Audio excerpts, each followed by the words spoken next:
जय मसीह की। परमेश्वर आप सबको आशीष दे। मैं आइज़ेक आज फिर आपको परमेश्वर के वचन में आमंत्रित करता हूँ। आइए हम सब प्रार्थना करते अपना सर झुकाते हैं परमेश्वर के सामने। प्रभु तेरा धन्यवाद हो, तू हमें इकट्ठा करता है इस वचन के लिए, इस सामर्थ के लिए जो तू अपने बेटे प्रभु यीशु मसीह के द्वारा, उसके वचनों के द्वारा हमारे बीच में प्रकट करता है। हम धन्यवाद देते हैं सब मिलकर प्रभु तेरा कि तू अपने वचन के द्वारा हमारे बीच में मौजूद है। हम तुझे वही इज्जत देते हैं प्रभु जिसके तू लायक है, क्योंकि महिमा आदर के योग्य केवल तू है प्रभु। तेरे बिना कुछ नहीं है प्रभु, और न तेरे आगे कुछ हो पाएगा प्रभु। हम विश्वास करते हैं पिता, ये वचन हमारे जीवनों में कार्य करे, ये वचन हमारे जीवनों को बदलने में हमारी मदद करे, और हम पवित्र आत्मा के द्वारा इस तरह से चल सके जैसे तू हमसे चाहता है प्रभु। प्रभु यीशु मसीह के नाम से इस दुआ को मांगते हैं, आमीन। आइए प्रियो, हम आज जो वचन पढ़ रहे हैं वो बहुत स्टार्ट है बाइबल का। उत्पत्ति 1 अध्याय का 1 वचन लिखा है, आदि में परमेश्वर ने आकाश और पृथ्वी की सृष्टि की। प्रियो, आकाश और पृथ्वी की सृष्टि परमेश्वर ने की थी। जब आकाश नहीं था, जब पृथ्वी नहीं थी, जब कुछ भी नहीं था, कुछ भी बना हुआ नहीं था, आप नहीं थे, मैं नहीं था, ये दुनिया नहीं थी, कुछ भी नहीं थी, कुछ भी कहीं से ही नहीं था, तो परमेश्वर था। याद रखिएगा, परमेश्वर था। आकाश और पृथ्वी बनने के बाद परमेश्वर नहीं आए थे, कुछ बनने के बाद परमेश्वर नहीं आए थे। परमेश्वर ने आकाश और पृथ्वी की रचना की, वो उससे पहले वहीं मौजूद थे, वो वहीं थे। वो अनंत अनादि हैं, वो कहीं नहीं जाते, वो हमेशा वहीं हैं। भले आपको तब न अपने जीवन में आकाश दिखाई दे, न पृथ्वी का पता चले, न आपको कोई राह सुझाई दे, न आपको कोई रास्ता दिखाई दे, याद रखिए परमेश्वर वहीं है। सोच के देखिए कितनी बड़ी बात है कि जब कुछ नहीं था तो भी परमेश्वर था, वो वहीं मौजूद थे, वो वहीं पे सब कुछ करने को तैयार खड़े थे। परमेश्वर ने आकाश और पृथ्वी की रचना की, उसमें से जब कुछ नहीं था, कोई चीज नहीं थी, लेकिन परमेश्वर ने बना दी। तो आपके जीवन में कितनी ही बड़ी परिस्थिति क्यों न हो, उन परिस्थितियों से पहले याद रखिए वहां परमेश्वर है। वो आकाश और पृथ्वी आपके लिए बनाना जानते हैं। आप चलना चाहते हैं तो वो आपके लिए पृथ्वी बनाने को तैयार है। आप उड़ना चाहते हैं तो वो आपके लिए आकाश बनाने को तैयार है। लेकिन आपको विश्वास करना होगा, आप जिस परिस्थिति से होके निकल रहे हैं, आप जहां से होके निकल रहे हैं, भले वहां कोई रास्ता नहीं है, भले वहां पर कोई राह नहीं है, कोई तरीका नहीं है, कोई छुटकारा नहीं है, लेकिन परमेश्वर उस परिस्थिति में भी जरूर मौजूद है।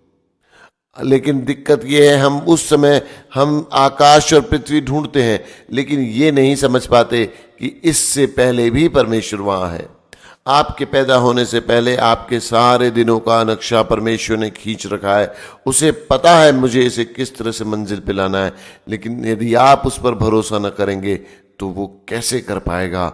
वो केवल आपका भरोसा अपने ऊपर चाहता है, आपकी निर्भरता अपने ऊपर चाहता है कि तुम आकाश पृथ्वी मत बनाने बैठो, तुम नहीं बना पाओगे, तुम मेरी शरण आना सीखो।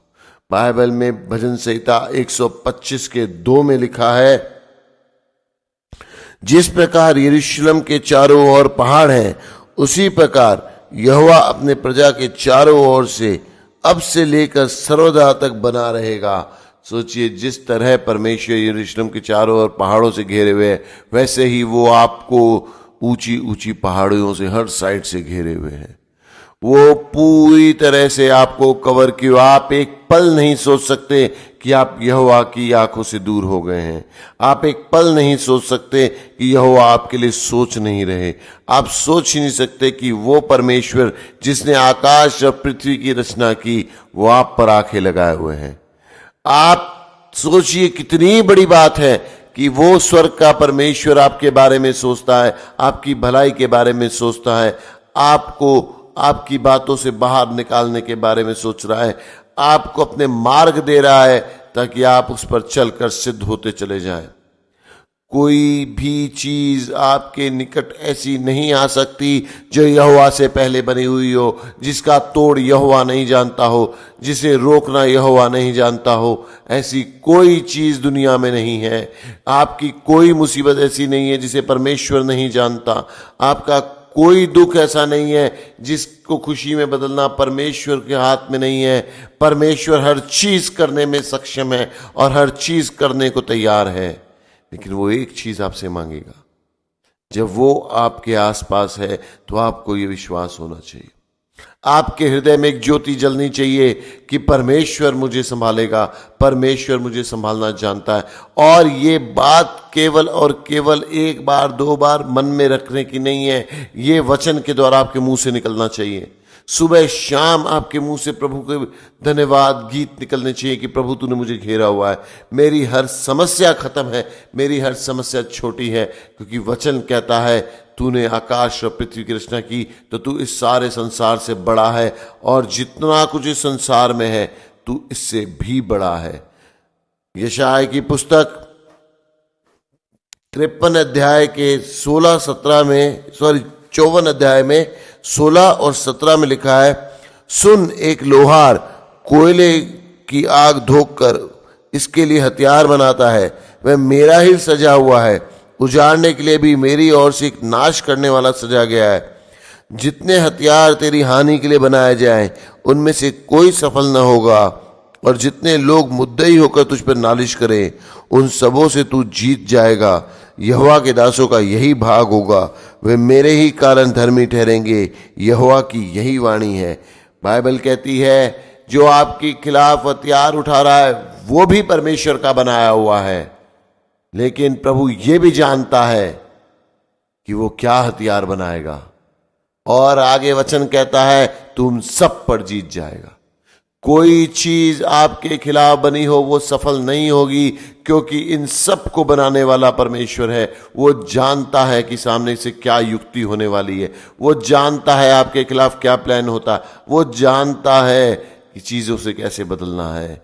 तो यहोवा पे भरोसा कीजिए, वो महान परमेश्वर है, वो अद्भुत परमेश्वर है, जिसने अपने पहले वचन में इतनी बड़ी घोषणा कर दी कि वो आदि अनादि है, वो हर चीज से पहले है। आपकी समस्या भी शुरू भी ना होगी उससे वो पहले मौजूद है। आप जहां हैं उससे पहले वो वहां से होके निकला है। आप जिस परिस्थितियों में होंगे वो उससे पहले वहां से होके निकला है। आपको डरने की कोई जरूरत नहीं है, लेकिन शर्त एक होती है, आप अपने परमेश्वर को जानते हैं।